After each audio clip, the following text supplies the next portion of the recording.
देखने को मिला। सुमित हमारे साथ है स्टूडियो में। सुमित, तो शुरुआत में टीसीएस से ही करता हूँ, इसकी अभी बातचीत भी चल रही है। वापस अपने नए ऑल टाइम हाई की तरफ टीसीएस जा रहा है। 4130-34 इसका ऑल टाइम हाई है, जिसके आसपास ही कामकाज कर रहा है। 15 लाख करोड़ की मार्केट कैप ग्रुप की पहुंच गई, स्टॉक की पहुंच गई। आज यूबीएस की एक रिपोर्ट आई है, उन्होंने अपग्रेड किया है, बाय न्यूट्रल से बढ़ाकर ये बाय साइड पर रखा गया है और 4000 से सीधे 4700 रुपए के टारगेट दिया, यानी कि 4000 जो कल का दाम था, उसके आसपास का दाम था, उससे एक अच्छा खासा अपसाइड, करीब करीब 12-15% के आसपास का अपसाइड उन्होंने 4700 के टारगेट्स में देखा है। उनको लगता है कि एक अच्छी ग्रोथ कंपनी की रहेगी पीयर से कंपैरिजन में। रफली 100 से लेके 150 बेसिस पॉइंट, यानी 1 से 1.5% के आसपास की ग्रोथ यहां पर आते हुए दिखाई पड़ सकती है। मार्जिन FY25 तक और बेटर होने का अनुमान उनको लग रहा है। इसके अलावा एक वैसे भी अपने बाकी पीयर से कंपैरिजन में लोअर एंड की तरफ स्टॉक ट्रेड कर रहा था, तो वो प्रीमियम वापस आता हुआ दिखाई पड़ेगा।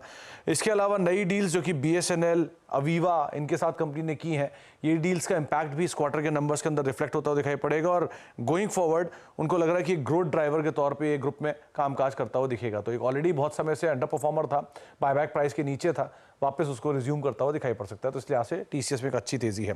इंटरेस्टिंग रिपोर्ट आई है एक सेलो को लेकर, जहां पे मोतीलाल ओसवाल की तरफ से एक रिपोर्ट आते हुए दिखाई पड़ी है 1100 रुपए के टारगेट्स के लिए। रिएक्शन भी बहुत अच्छा दिया है सेलो ने, करीब करीब 4% की तेजी है और उनका ये मानना है कि एक बहुत स्ट्रॉन्ग पेनिट्रेशन है कंपनी का, अच्छे ब्रांड है और बहुत अच्छी ब्रांड वैल्यू भी है कंपनी के लिए।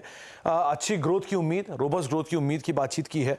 Revenue growth 18%, EBITDA growth 23%, PAT growth 25% अगले 3 साल के अंदर वो अनुमान लगाकर चल रहे हैं।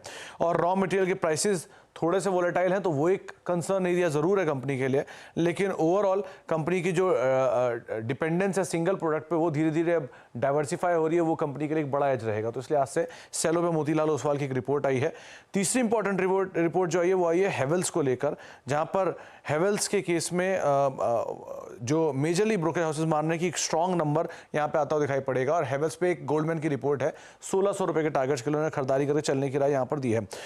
कई सारे ग्रोथ ड्राइवर हैं यहाँ पर भी। बहुत समय से पहले तो अंडर परफॉर्मेंस थी, एक स्ट्रॉन्ग प्रोडक्ट प्रोफाइल तो कंपनी की है ही, स्ट्रॉन्ग मैनेजमेंट भी है। ये 2-3 चीजें तो कंपनी के साथ ऑलरेडी कामकाज कर ही रही थी और बहुत समय से अंडर परफॉर्मेंस है, तो वापस अब पीयर को मीट करता हुआ दिखाई पड़ सकता है। साथ ही साथ जो आउटसोर्सिंग की है कंपनी ने अपने खुद की मैन्युफैक्चरिंग के कंपैरिजन में, उससे मार्जिन थोड़े से बेटर होंगे, वो कंपनी को एक एज दे सकता है। और लॉयड का बिजनेस जो लास्ट क्वार्टर में बहुत स्ट्रॉन्ग करके गया था, वहां मार्जिन टिक्स आने शुरू हो गए ऊपर की तरफ के, वो और फर्दर बढ़ सकता है। इसीलिए गोल्डमैन सैक्स ने एक बाय साइड की रिपोर्ट निकाली करीब करीब 1660 रुपए के टारगेट्स के लिए।